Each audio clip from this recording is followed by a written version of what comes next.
Assalamualaikum warahmatullahi wabarakatuh. Saya Dede Supriyatna, mahasiswa Universitas Teknologi Digital Bandung. Pada kesempatan kali ini, saya akan membahas tentang analisa perpajakan pada studi kasus PT Bank Sentral Asia Tbk. Video ini saya buat untuk memenuhi tugas evaluasi tengah semester mata kuliah perpajakan dengan dosen pengampu yakni Bapak Nuryanto, Sarjana Ekonomi Magister Manajemen. Sebelum kita membahas lebih jauh, mari kita ketahui dulu apa itu pajak.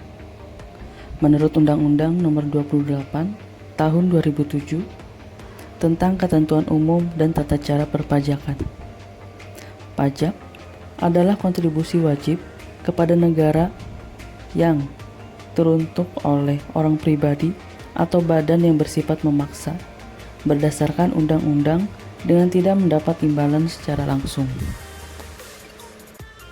Lalu, apa yang bisa menjadi dasar suatu perusahaan untuk melakukan pelaporan pajak? Salah satunya yaitu pembukuan. Pembukuan adalah suatu proses pencatatan yang dilakukan secara teratur untuk mengumpulkan data dan informasi keuangan yang meliputi harta, kewajiban, modal, penghasilan dan biaya, serta jumlah harga perolehan dan penyerahan barang atau jasa, yang ditutup dengan menyusun laporan keuangan berupa neraca dan laporan laba rugi untuk periode tahun pajak tersebut.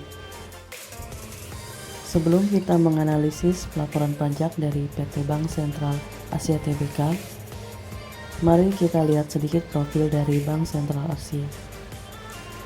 BCA atau Bank Sentral Asia adalah bank swasta terbesar di Indonesia.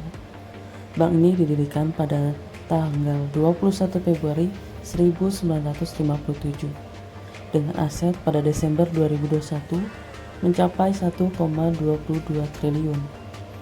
Sehingga hal ini menempatkan dirinya sebagai bank swasta terbesar dan bank terbesar ketiga. BCA juga merupakan satu dari sedikit bank besar yang saat ini dimiliki oleh pemegang saham lokal.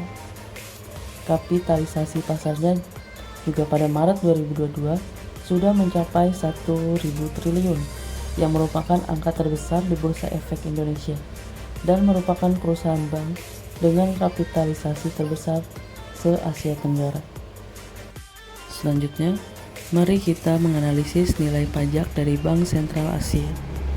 Menurut data yang diperoleh dari Bursa Efek Indonesia, jumlah aset yang diperoleh oleh PT Bank Sentral Asia Tbk pada tahun 31 Desember 2021 yakni 1,228,344,680 miliar dan pada tahun 2022 yakni sebanyak 1,259,435,392 miliar.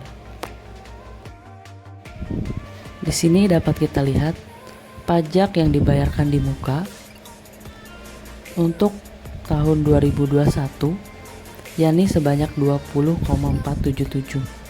Sedangkan pada tanggal 31 Maret 2022 yakni sebanyak 19,925. Dan jika digabungkan dengan entitas anak perusahaan dari PT Bank Sentral Asia, perolehannya yakni 31,187 pada tahun 2022 dan 28,786 pada tahun 2021. Dapat kita lihat juga untuk utang pajak. Pajak penghasilan badan yakni pasal 25 yakni sebanyak 297,239.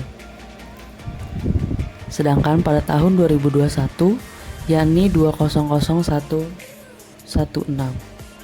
Sedangkan pajak penghasilan badan pada pasal 29 pada tahun 31 Desember 2021 yakni 840,310.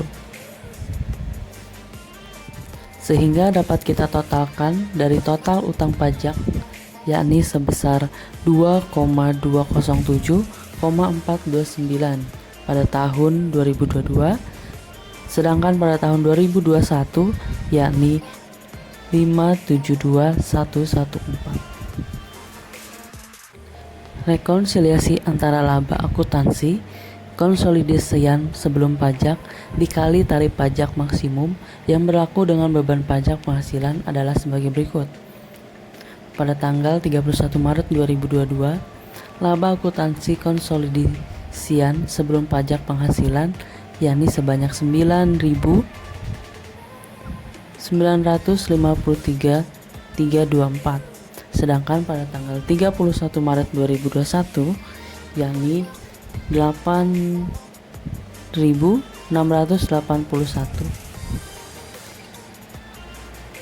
Sehingga jika ditotal untuk beban pajak penghasilan yakni sebanyak 1.885.576.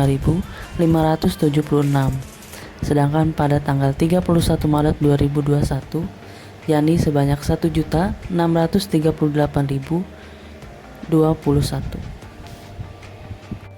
Pada perhitungan pajak kini dan liabilitas pajak penghasilan dapat diperoleh nilai sebesar 10,869,509 pada laba kena pajak, sementara pajak kini yakni sebanyak 2,65,207.